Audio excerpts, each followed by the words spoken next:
Monetary policy is controlled by the Federal Reserve, also known as the Fed.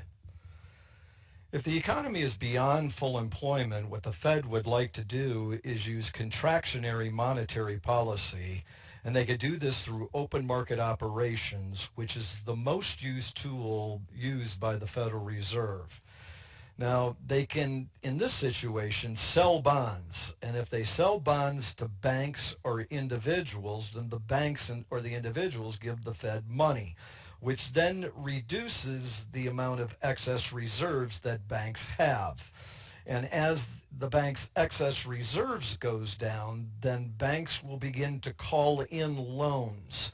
And when these loans are called in and repaid, then the money supply decreases.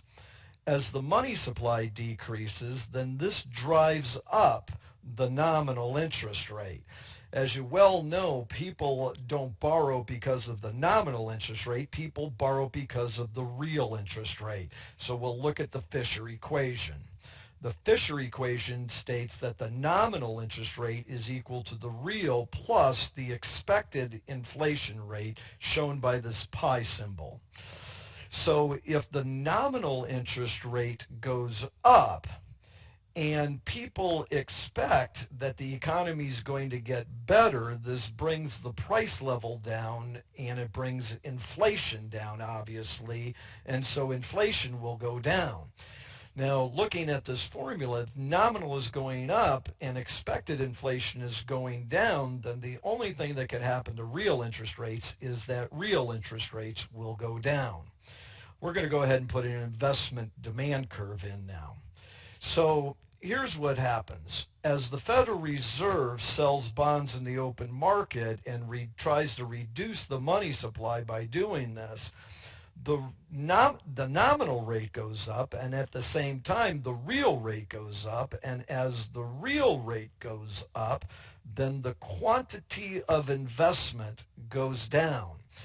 As the quantity of investment goes down, since investment is a component of aggregate demand then will shift to the left or decrease. As aggregate demand now decreases, then real output, shown here at YC, begins to go down to the full employment level of output as aggregate demand decreases. So real GDP goes down. As real GDP goes down, then the employment rate in the economy also goes down. Obviously, as employment is going down, then unemployment is going up. In other words, the economy here is beyond full employment, which means that the unemployment rate is less than the full employment rate. So as the economy begins to slow down, the unemployment rate then goes up.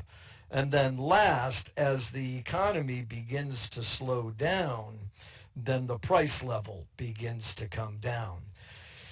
We hope you have a better understanding that when the economy is beyond full employment, the Federal Reserve should sell bonds in the open market to get this economy back to full employment.